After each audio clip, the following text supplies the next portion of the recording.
president came to Flint and took a sip of something shocking. But will the people in Flint trust the president's message? And with the threat of Legionnaires flaring up again, DTV takes a hard look at the problem that may have killed 12 people. Your edition of DTV News starts right now. Live from Sandy Coot Studios, it's DTV News. Your local source for news, sports, and student life.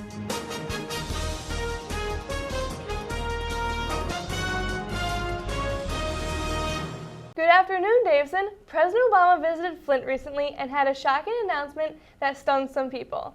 After a 2-year struggle that left many families in the dark about lead in their drinking water, the federal government finally came to reassure them that changes are coming. I'm Jordan Bruns. And I'm Grant Palmentier. With the sight of Air Force One in the sky, people gathered anxiously, waiting to hear the president's message and hopefully get some relief. The arrival of the president brought on many emotions, some very angry. And others patiently waited for a glimpse of their commander-in-chief. President Obama was met by Governor Snyder and Mayor Karen Weaver with the touchdown of Air Force One. As a shocking surprise, Governor Snyder spoke for the first time in front of the Flint community.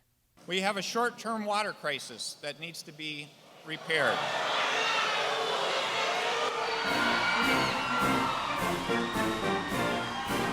It was a completely different atmosphere when the president took the stage.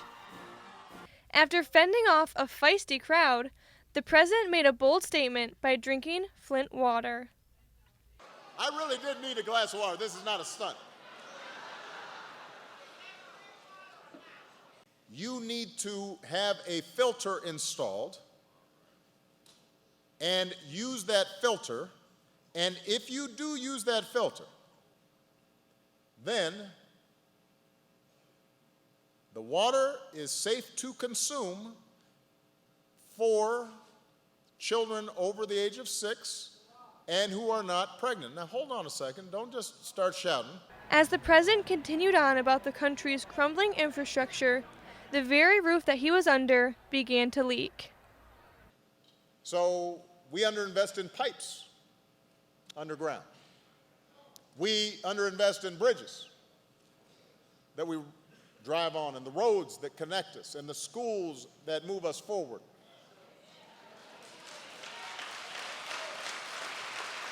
The president came to ease their minds, but nothing has changed, and the people are still waiting for a final solution on the water crisis.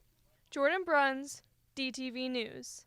During the speech, the president gave many ideas, but no concrete solutions, so the waiting game continues for the families living in Flint. It's been 2 years and the water is still in question. After seeing the president drink filtered water during his speech, many people remain confused about if the water is safe or not. After months of being misled and drinking tainted water, DTV's Haley Thompson has more. For months now, the EPA has been in Flint saying that the water is becoming safer to drink, and citizens are left skeptical. I want a 100% clean bill of sale for it. I want a clean bill of health of the water. I want it taken care of, and I'll still be skeptical. Then the most powerful person of the country came to drive this message home. Thank you. I really did need a glass of water. This is not a stunt. But if you get the filter and use it properly, that water can be consumed. But for those living through the crisis, it will take more than the president's word to reassure them. Every time they say it's safe to bathe or it's safe to this or that, really? You told us it was safe to drink for 18 months. We knew it wasn't. We protested. The only reason that you changed saying that is because the citizens stood up and got the data out and woke up. The trust in government is another thing Obama came to address. This myth that government's always the enemy, that attitude is as corrosive to our democracy as the stuff that resulted in lead in your water. His speech wasn't enough to help Flint trust the water, but the scientist who uncovered the crisis believes this message was spot on. It's kind of excessive caution at this point, and you can't blame people for that. but, his message was right on. The filtered water's safe, there's no doubt. But even Flint's Nobel scientist isn't able to change the trust of the people. But at that same time, my youngest, my 11-year-old, is sitting on the floor, leaning back against my legs, and he looked up at me with his little face and said, "Mom, I'm not okay. Why is the president saying that?" And then my 13-year-old looked at me and said, "Mom, why is our president lying to us?" And that was about it for me. I was so angry I started shaking. In fact, demand for water has gone up. State reports show that over 100,000 more cases of bottled water have been given out each month since February. The government assures that the water is fine, but the people just don't trust them. I don't drink the water. I don't cook with the water. It's just an inconvenience. So you don't trust the filters? Not so much. Our president may have been able to send a message of hope, but he didn't manage to leave Flint with any real solutions. I carried a little bit of hope that we could actually get real help. But at this point in time, after 17 months of fighting this, I'm used to getting slapped down. It seems as though the only solution that will satisfy the citizens is for all pipes in Flint to be replaced. I'm Haley Thompson, DTV News. The fear of being poisoned is still on the minds of many Flint families, but the day of relief is still out of reach. As the 2-year anniversary sweeps by and the fact that only 30 lead service lines have been replaced, the haunting truth is that there is hundreds still to go. When the president visited, he said the only way the federal government would give more money was if the state itself gave more towards the cause. This is a much-needed replacement. In the spring of 2015, an alarming amount of people in Flint contracted Legionnaires Disease, and it turned deadly. As spring once again blooms and summer blossoms, the fear of Legionella has once again risen in the city. Trace Clinton has the story of the disease that rocked the people of Flint and may have caused the death of 12 people. Members of the Joint Convention, the Governor of the State of Michigan, Rick Snyder.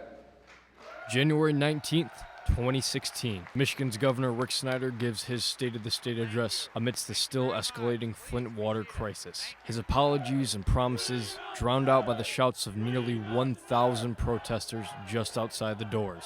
The signs beg for clean water, living wages, and answers to dozens of issues. But one family had been hurt in a way that only a few others had. Tanya Von Deneen lost her uncle on July 5th, 2015 to Legionnaires Disease. My uncle recently got a job working in Flint with cleaning up yards that had water in them and were spraying water probably from the Flint River areas. And shortly after he did that, he ended up with Legionnaires pneumonia, and a couple weeks later he died. When Brian McHugh fell ill in the summer of 2015, Tanya had no idea his condition was as serious as it actually was. Not at all. My grandma called me. I brought my kids. He's barely breathing and can only say yes and no answers by the time that I get there. Originally, Tanya suspected that her uncle was infected while working in Flint, but Brian was treated at McLaren Flint Hospital on several occasions, prior and during Flint's time on the Flint River water. It just made no sense why there was multiple people up on a unit with Legionnaires, but there's a clear connection between the change in the Detroit water to the Flint water and an increase in the Legionella bacteria. McLaren did not go public with news of the outbreak, adding to the list of reasons behind the $100 million lawsuit they are now facing. Since the patients had all been treated recently at the hospital, the disease isn't transferable through air or contact, and McLaren is on Flint water. Brian and the other patients most likely picked up the disease from the water at the hospital. Normally, Genesee County sees less than a dozen instances of people infected with Legionnaires' disease in a year. 91 total cases occurred during June of 2014 to November of 2015, 12 of which resulted in death. So another question comes into light. Why didn't the people find out sooner? Yeah, in terms of Legionnaires, I didn't learn of that until 2016. And as soon as I became aware of it, we held a press conference the next day. That was clearly a case where the Michigan Department of Health and Human Services should have done more to escalate the issue, to get it visible to the public and to me. However, emails released from the Genesee County Health Department show that high-ranking members of Snyder's administration were informed of the outbreak back in March of 2015. The information was in the highest levels of your executive office 10 months before you knew. Did you speak with them about it? No, I don't recall any mention of that to me, and I don't recall seeing those emails or being part of any of those discussions. So the story turns into a scandal, leaving one of two possibilities that is still undecided. Snyder was telling the truth in his press conference, having never learned of the outbreak until January, meaning that an issue of this importance was overlooked and took lives. The second possibility would be that Snyder did know about the Legionella levels back in March and lied to the media and to Congress. Either way, the government had the potential to save lives and decided not to. For families like Tanya's, that choice changed everything. My uncle was everything to us. I mean, he came to all of our functions. He was always there to support my kids, me. He was one of my #1 supporters, and now I don't have him in my life at all. And that hurts. You can find recommendations on how to prevent Legionnaires at cdc.gov.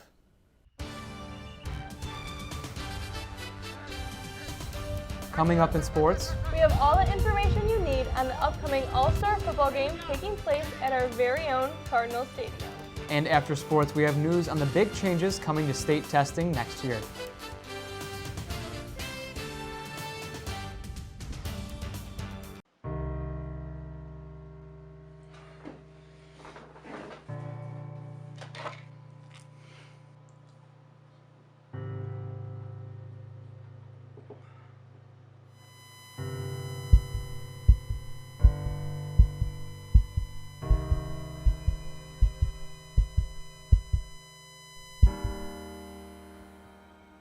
Think before you act. Before, I didn't have a reason. A reason to care about my education. I didn't have a reason to study, a reason to do my homework. I didn't even have a reason to graduate. But then I found it. It was a reason to push myself. It was a reason to go further. It was a reason to be the best I can be. And my reason saved me. Find your reason.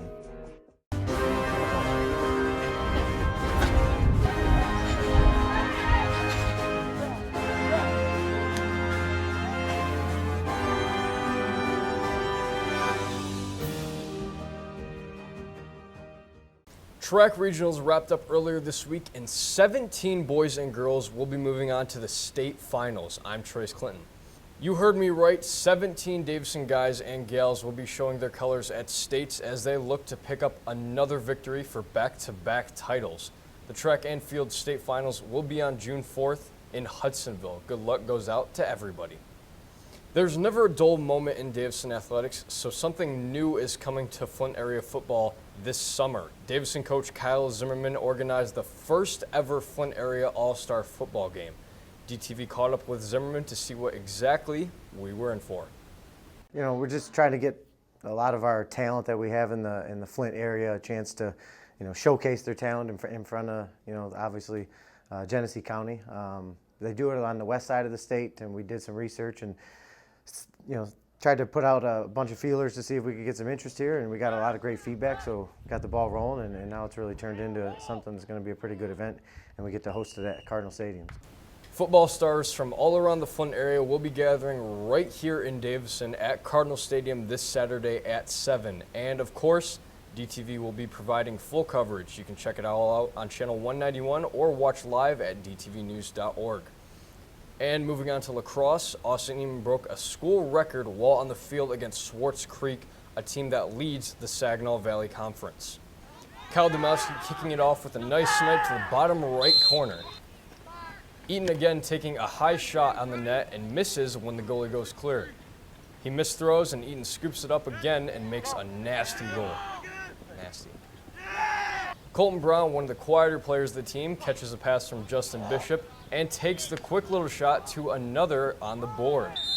And Austin Eaton scoops it up, looks for a pass, and gives it to John Brambaugh, who cradles, then tosses it up to Justin Bishop, who slides the ball right into the net. The team had a rough start to the season, but came out on top 20-10 this time, inspiring confidence for next year. All right, coming up in the world of sports, we have quite a bit going on. After their 1-0 victory last week, the ladies soccer team will advance in districts to play Grand Blanc this Friday. Saturday, the track and field state finals will take off in Hudsonville, and that same day, The baseball and softball teams will begin district playoffs. Well, Davison, it looks like this time has come to an end where I hand the mic back over to Jordan and Grant on the desk. What do you got for us, guys? Thanks, Trace. The State Superintendent of Michigan Schools, Brian Whiston, came to Davison and toured every school in our district. Along the way, he checked out our DTV Studios choir room and the automotive technology program. He spent time talking about recent changes in state assessments and says there may be more on the way. We're looking at what assessment students should take 3rd through 11th grade and how we can have assessments that help teachers drive instructions, can be used by school districts in terms of teacher evaluations and state accountability. So we're going through that process to see what all the testing should be. Over the past 2 years, Michigan has seen the move from the ACT to the SAT and the MME to the MSTEP. This year was only the 2nd year that the MSTEP was taken, but it appears that next year it may be replaced with a new test. Information about that test has yet to be announced, but we will tell you when we find out. The superintendent of Davison Schools, Eric Liskey, has announced that starting on August 22nd, Davison Schools will be switching to a balanced calendar. Davison is the biggest school in Genesee County to try this calendar, and many other schools in our area will be looking to switch on if it works here.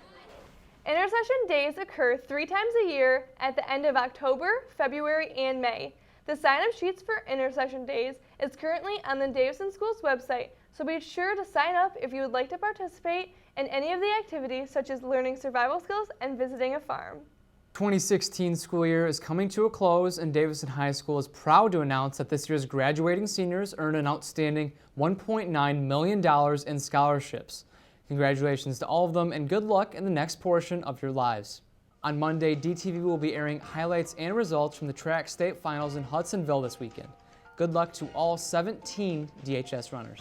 Follow DTV on Twitter at DTV_official for all things news, sports, and student life. Later on DTV, we will be airing our 2nd special on the Flint water crisis, our SNL parody called FNL, and also our monthly district show about what's happening in Davison schools. If you want to rewatch today's stories or miss anything from the newscast, go to dtvnews.org and click Watch Now. For all of those who haven't seen our Undrinkable, The Crisis Continues, it's our 2nd documentary in the water crisis. It's up on our website right now for any of those who would like to watch. Yeah, we've been there since the beginning, and it's really good. Check it out. And it's important to remember that the crisis still is going on right now. As things keep happening, DTV will continue its coverage. Well, everyone, thanks for watching. I'm Trace Clinton here alongside Grant Palmentier and Jordan Bruns. Have a nice day.